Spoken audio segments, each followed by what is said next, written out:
Hey everyone, this is Akanksha Pandey and I welcome you guys to mobile Pathshala. आप सारे बच्चों का एक बार फिर से मोबाइल पाठशाला पर बहुत बहुत स्वागत है।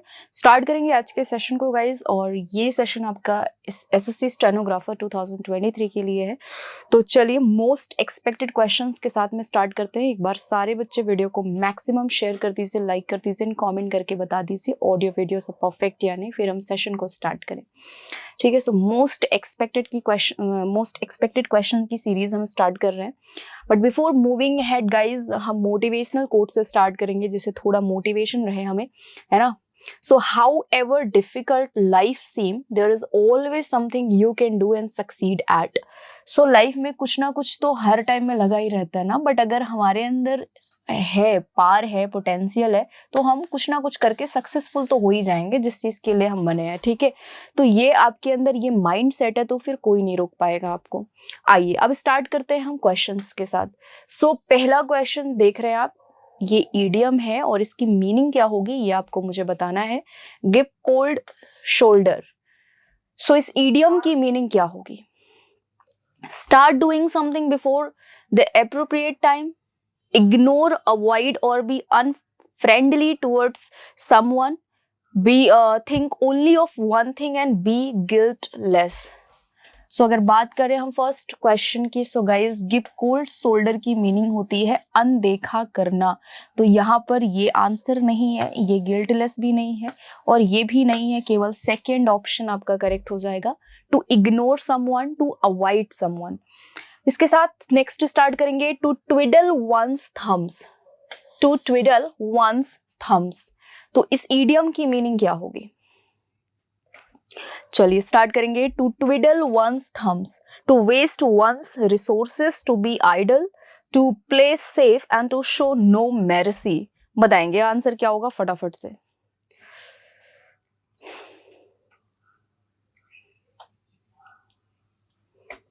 चलिए, so to twiddle one's thumbs की मीनिंग होती है टू बी आइडल और बोरिंग, है ना, और गेट बोर्ड, सॉरी बोरिंग नहीं, गेट बोर्ड। तो अगर आप बहुत बोर हो रहे हैं या आप आलस में हो करके आप बैठे हुए हैं, तो उसके लिए हम इस ईडियम का यूज करते हैं। तो यहाँ सेकेंड ऑप्शन आपका करेक्ट हो जाता है।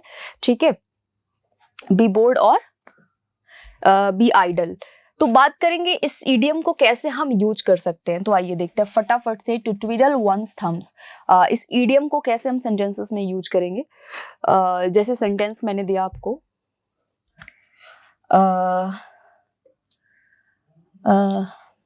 सेंटेंस है to twiddle one's thumbs. Okay, so like he was twiddling his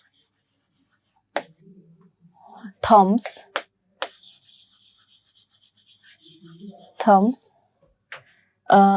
in the waiting room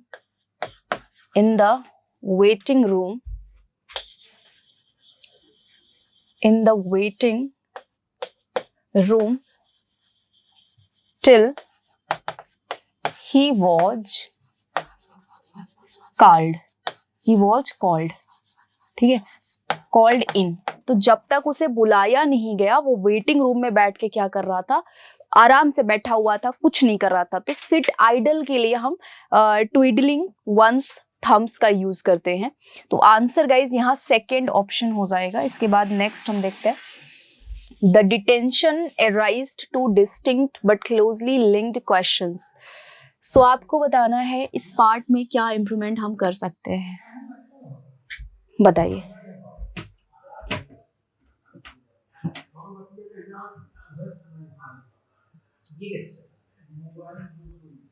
चलिए, तो इस पार्ट में क्या इंप्रूवमेंट हम करेंगे।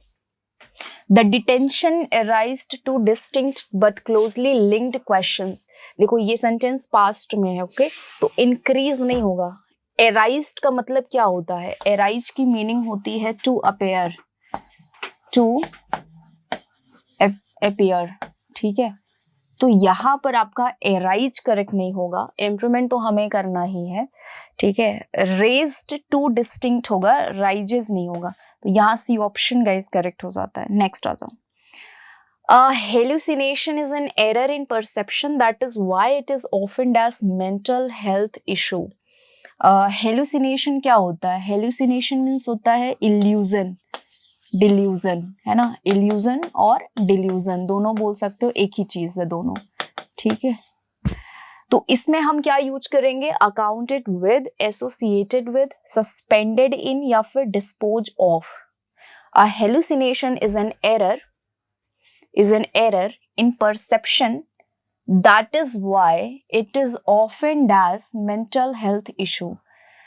Associated with हो जाएगा. Accounted with का मतलब होता है रिस्पॉन्सिबल होना, सस्पेंडेड इन टालना, डिले करना, एंड डिस्पोज ऑफ करना मतलब एलिमिनेट करना. तो आंसर यहाँ सेकेंड ऑप्शन हो जाएगा. ये जो हेलुसिनेशन है, ये जो इल्यूजन और डिल्यूजन है, ये एक तरह का एरर है परसेप्शन का. दैट इज वाई, इसीलिए ऑफन ये एसोसिएटेड मतलब संबंधित है मेंटल हेल्थ इशू से.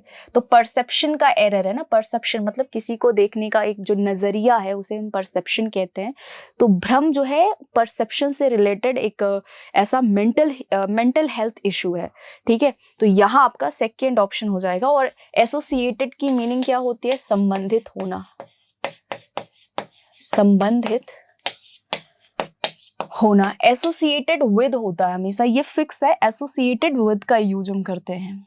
She said that she would not be coming to the school but that day. तो आपको बताना है इस क्वेश्चन का डायरेक्ट स्पीच क्या होगा, बताओ. इस क्वेश्चन का डायरेक्ट स्पीच क्या होगा? बहुत सिंपल क्वेश्चन है, देखो इसमें कुछ नहीं करना है. ये आपका रिपोर्टिंग वर्ब अगर पास्ट में होता है, फिर हम रिपोर्टिंग स्पीच को पास्ट में चेंज करते हैं. अगर रिपोर्टिंग स्पीच पास्ट में है तो रिपोर्टिंग वर्ब पास्ट में है तो रिपोर्टेड स्पीच भी हमारी पास्ट में चेंज हो जाती है. जो वर्ब आपने यहाँ यूज किया है वुड, इसका प्रेजेंट क्या रहा होगा? विल रहा होगा. तो बेटा आपको विल का ही आपने क्या किया था? इसके डायरेक्ट स्पीच में विल का आपने वुड कर दिया था. तो यहाँ देखेंगे ये मस्ट वाला ऑप्शन हमें हटाना होगा, मे भी हटाना होगा, मे नहीं होगा हमारा करेक्ट ऑप्शन. अब हमारे पास में दो ऑप्शंस बचते हैं, बी और सी हट गया, ए और D. She said you will not be able to the school today. ठीक है, अब देखो यू है यहाँ पर, करेक्ट यू है.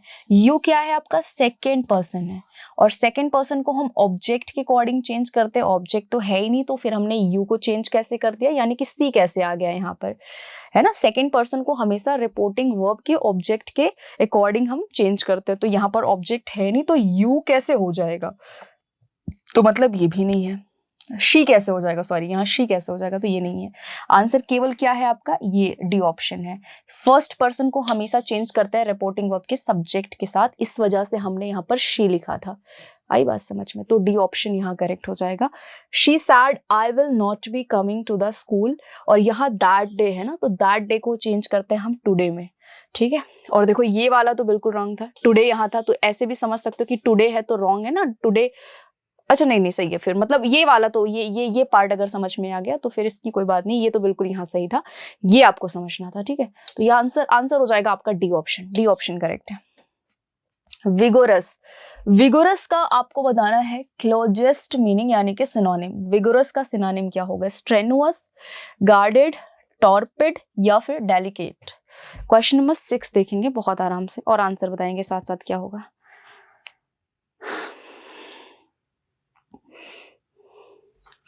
चलिए,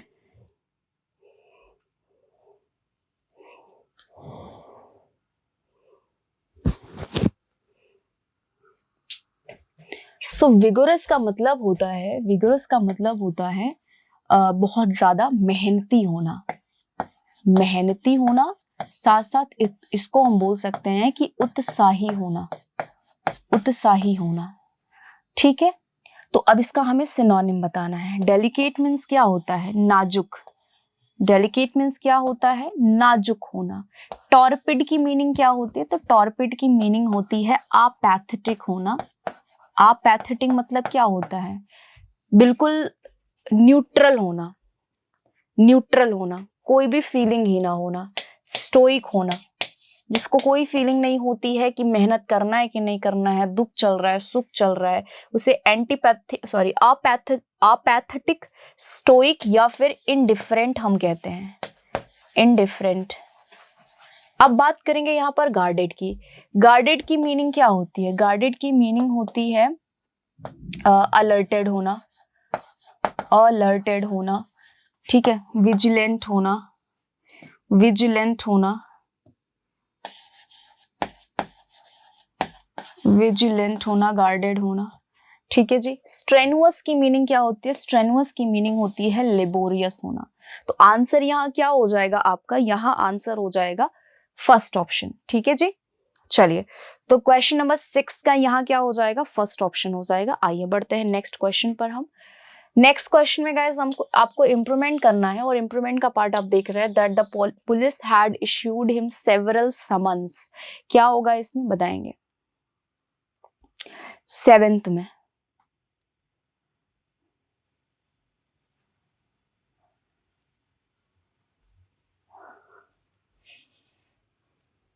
चलिए, देखिए समन्स अपने आप में एक ऐसा नाउन है जो सिंगुलर है। समन्स, मैं आपको बता दूं कि जो समन्स है, समन्स मीन्स होता क्या है? तो समन्स मीन्स होता है लीगल ऑर्डर, लीगल ऑर्डर यानी कि एक कानूनी आदेश। ये सिंगुलर है, इसे प्लीज आप प्लूरल ना कंसिडर करें। ये जो वर्ड आप समन्स देख रहे हैं ये सिंगुलर है, इसका प्लूरल क्या होता है? तो प्लूरल होता है समन्सेस, समन्सेस, ये प्लूरल है, ठीक है। तो आप देखिए यहाँ पर the businessman also insisted that the police had issued him several summons. बेटा हैड प्लस V3 तभी आप यूज करते हो, हैड प्लस V3 आप तभी यूज करते हो जब इसके साथ पास्ट इंडेफिनिट भी दिया गया हो।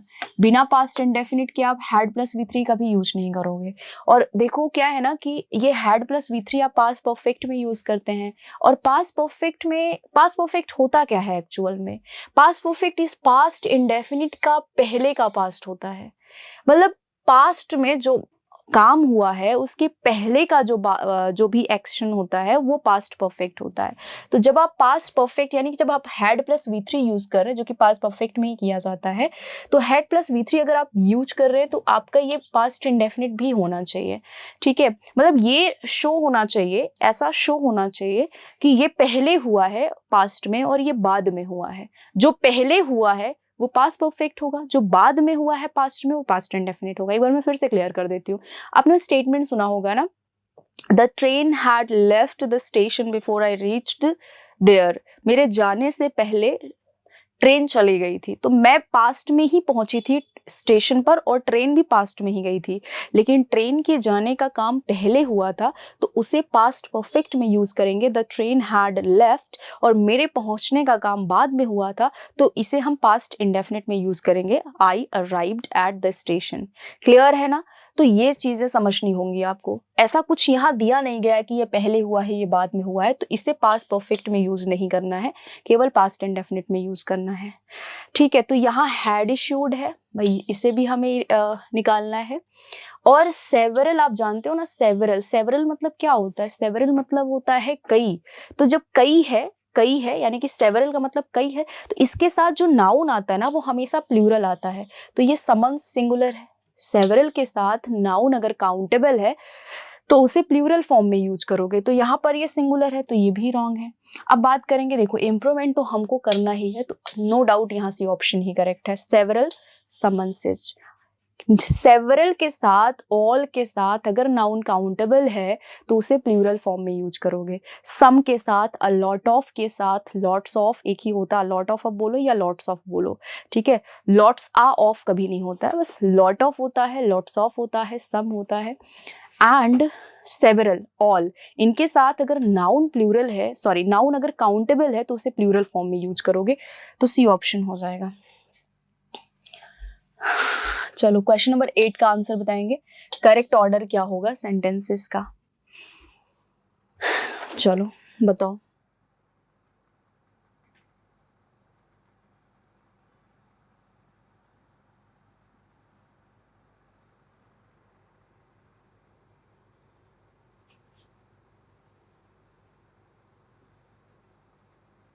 चलिए तो स्टार्ट करते हैं। अब देखिए हमें यहाँ एक लाइन, एक स्टेटमेंट दी गई है और इसी से रिलेटेड हमें काम करना है। तो आइए स्टार्ट करते हैं। Mount Everest is a peak in the Himalaya mountain range. Himalaya में माउंटेन रेंज में ये हमारा माउंट एवरेस्ट है, ठीक है। इट इज लोकेटेड, भाई सबसे पहले तो लोकेशन की बात करोगे ना, तो इसका मतलब जो सेंटेंस की स्टार्टिंग करनी है हमें वो आंख बंद करके पी से करनी है। हमने माउंट एवरेस्ट बता दिया, लेकिन वो है कहाँ ये तो हमें बताना ही पड़ेगा। तो हमारा जो सेंटेंस स्टार्ट होगा, आप देख रहे हो कि लोकेशन को इंडिकेट करने वाला सेंटेंस केवल पी है, तो पी से स्टार्ट करोगे। तो हमने कर लिया, ठीक है। It's located between Nepal and Tibet and autonomous region of China and देखो 8,849 meters, 29,032 feet. It's considered the tallest point on earth. अब देखो इसके क्या है, इसके लेंथ की बात, इसके लंबाई की बात चल रही है यहाँ पर, तो P के बाद Q हो जाएगा।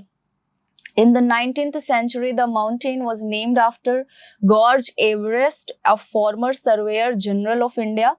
And the Tibetan name is, पहले तो इसका, अच्छा 19th सेंचुरी में सबसे पहला नाम क्या था इसका, ये आर में बताया गया है। उसके बाद जो है एस लास्ट होगा। The Tibetan name is Chomolungma which means mother goddess of the world. The Nepali name is Sagarmatha which has various meanings. तो ये लास्ट में होगा हमारा। देखो नेम को तो आर एस ही कनेक्ट कर रहे हैं ना, आर एस नेम वाला जो सेंटेंसेस है वो आर एस है। आर एस यहाँ भी साथ में नहीं है, यहाँ है, लेकिन इससे सबसे पहले हम आर एस तो नहीं बताएंगे ना, और यहाँ भी साथ में नहीं है, केवल यहाँ है। तो नो डाउट आंसर केवल 4th ऑप्शन होगा। चलो 9th बताओ, करेक्ट ऑर्डर फटाफट से क्या होगा।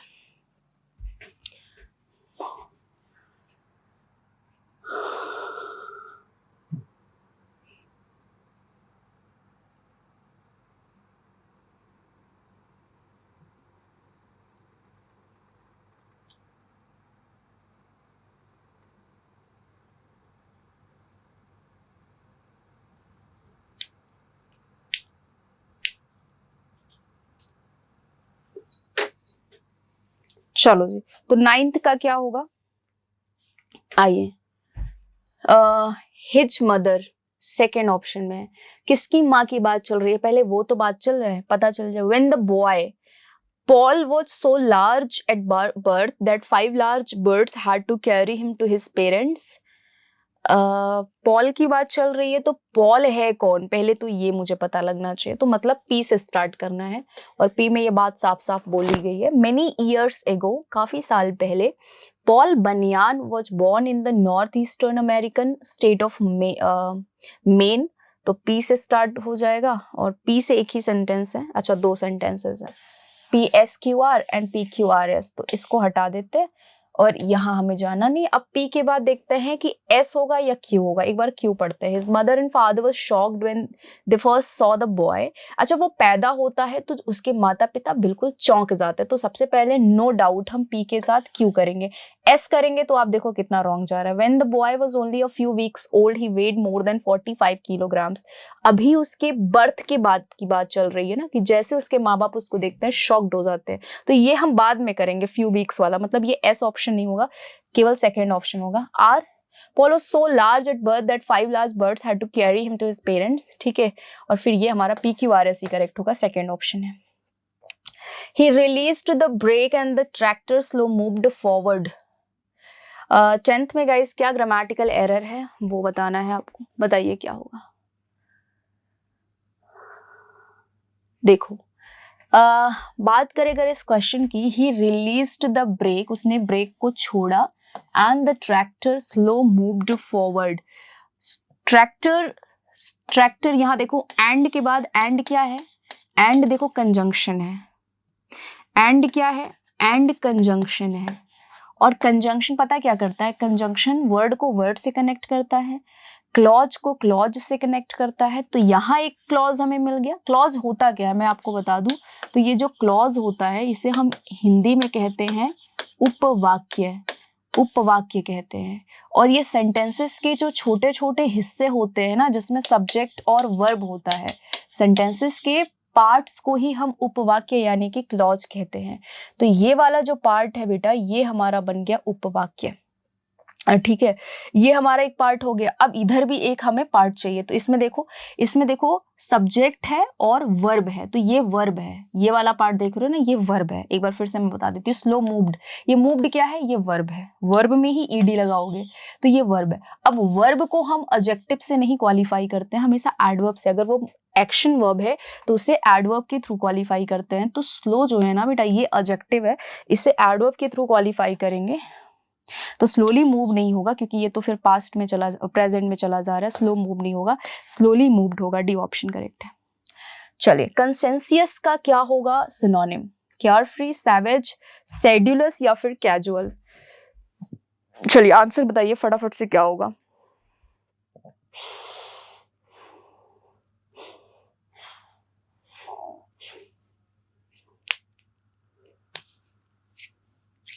चलिए, तो कंसेंसियस की मीनिंग क्या होती है? कंसेंसियस की मीनिंग होती है केयरफुल होना। क्या होना? केयरफुल होना, मेटिकुलस होना, मेटिकुलस होना।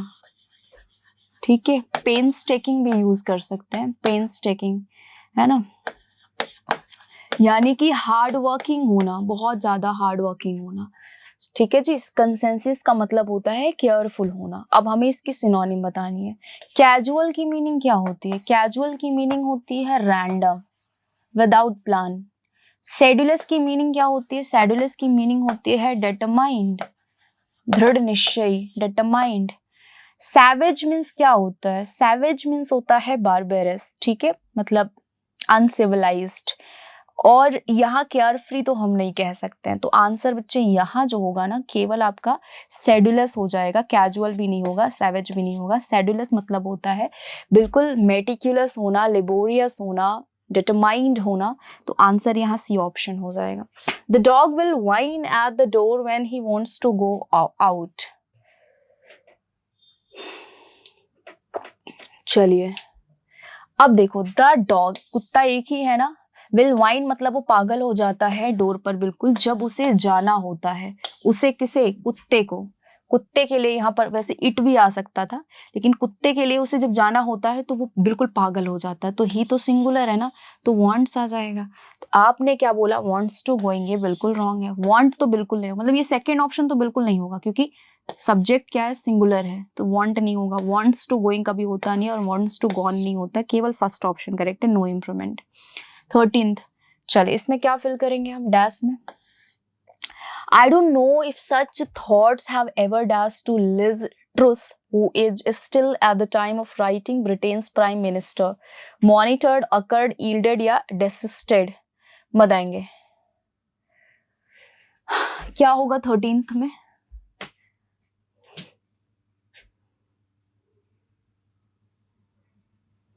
चलिए 13th में क्या होगा?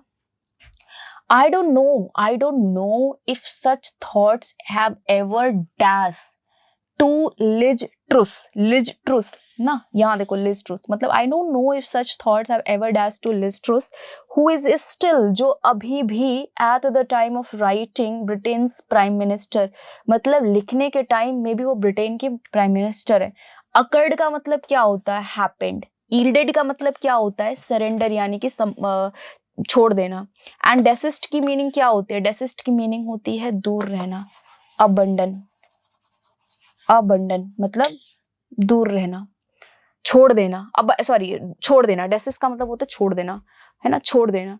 अब देखो, ठीक है, अब देखो यहाँ पर अकर्ड का मतलब क्या होता है? अकर्ड की मीनिंग होती है जो अपने आप से हो जाए, अकर, है ना। Monday occurs at 13th November, 13th of November. तो ऐसा मतलब मैंने कहा कि इस बार का जो मंडे आ रहा है वो 13th ऑफ नवंबर को आ रहा है, ऐसा मेरा कहना है। तो अकर, अकर, अकर का यूज करेंगे। The Monday in November month, the Monday, the first Monday occurs on 13th of November. Occurs मतलब जो अपने आप से हो, उसके लिए हम अकर का यूज करते हैं। और हैपेंड, जिसके बारे में हमने सोचा ना हो वो हो जाए तो हैपेंड यूज करते हैं। ठीक है, तो अकर नहीं होगा यहाँ पर। ईल्ड मतलब होता है समर्पित, डेसिस्ट मतलब होता है दूर करना, मॉनिटर्ड मतलब होता है देख रेख करना, मॉनिटर करना। तो आंसर केवल एक ही ऑप्शन है, I don't know if such thoughts have ever monitor to Liz Truss who is still at the time of writing Britain's prime minister. Okay, next spelling है इंजीनस की करेक्ट स्पेलिंग गाइस क्या होगी? इंजीनस, इंजीनस की correct spelling क्या होगी बताइए? ABCD 14th का correct option क्या होगा?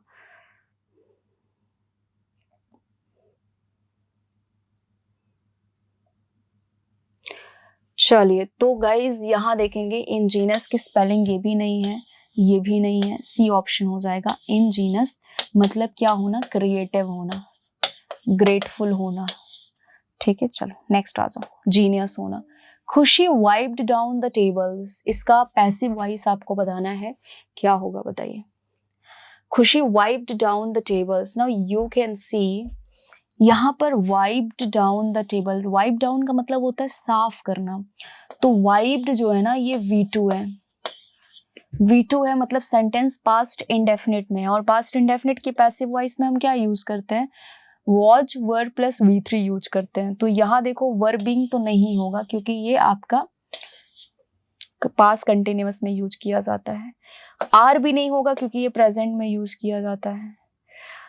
अब देखो दो ऑप्शंस है बी और D. The tables was wiped down by खुशी या द टेबल्स वर। अब देखो यहाँ पर टेबल्स है ना तो वर होगा यहाँ पर, डी ऑप्शन करेक्ट है।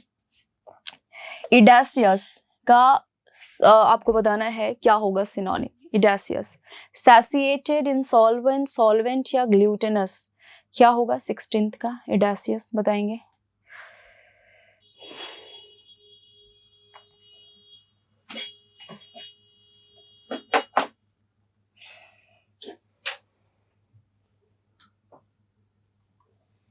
चलिए, सो इडासियस का मतलब होता है लालची, और आपको क्या बताना है? सिनोनिम। तो सैसिएटेड का मतलब क्या होता है? संतुष्ट।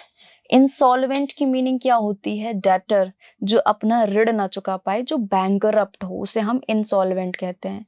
सॉल्वेंट जो ऋण अपना चुका दे, ग्लूटिनस हो जाएगा। क्योंकि लालची को हम क्या बोलते हैं? वोरेसियस बोलते हैं, वो रेसियस बोलते हैं लालची लोगों को हम। और क्या बेटा बोलते हैं? वोरेसियस बोलते हैं, ठीक है, ग्लूटिनस बोलते हैं, इनसैसिएट हो जाएगा इसका सिनोनिम, इनसैसिएट। और क्या इसका सिनोनिम हो जाएगा? तो वोरेसियस एस्यूरिएंट हो जाएगा, एस्यूरिएंट हो जाएगा।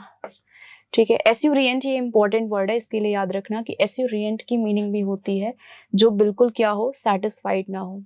17th में गाइस देखेंगे एरर क्या होगा। It's 4 p.m. local time and quite a large crowd has gathered from yesterday evening around the giant stage. क्या होगा इसमें?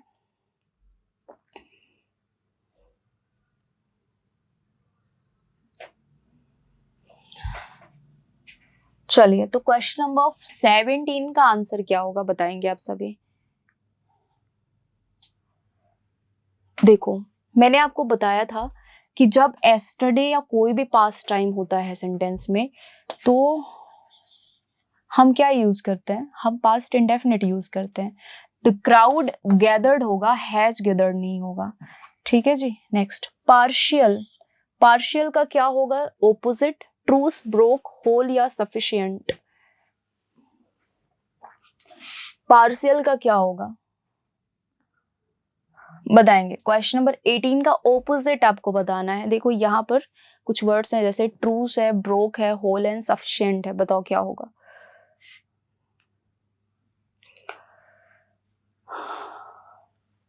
चलिए, तो पार्शियल जो वर्ड है ना एक पार्ट से रिलेटेड है और इसका जो ओपोजिट होगा वो होल हो जाएगा। ठीक है, नेक्स्ट, या इम्पार्शियल भी हो सकता है। नेक्स्ट आ जाओ। इंडिक्ट का करेक्ट स्पेलिंग क्या होगा बताएंगे? इंडिक्ट, इंडिक्ट का करेक्ट स्पेलिंग गाइस क्या होगा? इंडिक्ट की मीनिंग होती है आरोप लगाना, INDICT मीन्स क्या होता है? आरोप लगाना, एक्यूज करना। ठीक है, नेक्स्ट 20 देखेंगे। As per the study mosquito borne dengue fever infects little 400 million people annually. Error क्या होगा इस क्वेश्चन में बताएंगे?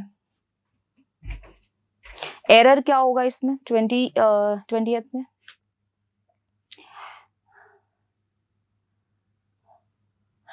देखो यहाँ 400 मिलियन लोगों की बात चल रही है, तो इसके पहले लिटिल नहीं यूज करेंगे, हम क्या यूज करेंगे, लार्जली यूज कर सकते हैं, ठीक है, लार्जली लार्जली।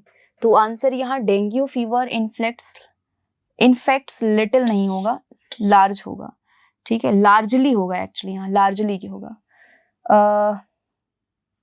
या आप इसको नहीं भी यूज करेंगे तब भी चलेगा, बट लार्जली। एक बार फिर से हम सेंटेंस को पढ़ते हैं। As per the study mosquito borne dengue fever infects largely 100 million people annually. तो आंसर यहाँ केवल डी ऑप्शन है, इसमें से आपको लिटिल को रिमूव करना होगा। चलिए फटाफट से सॉल्व करेंगे हम क्लोज टेस्ट।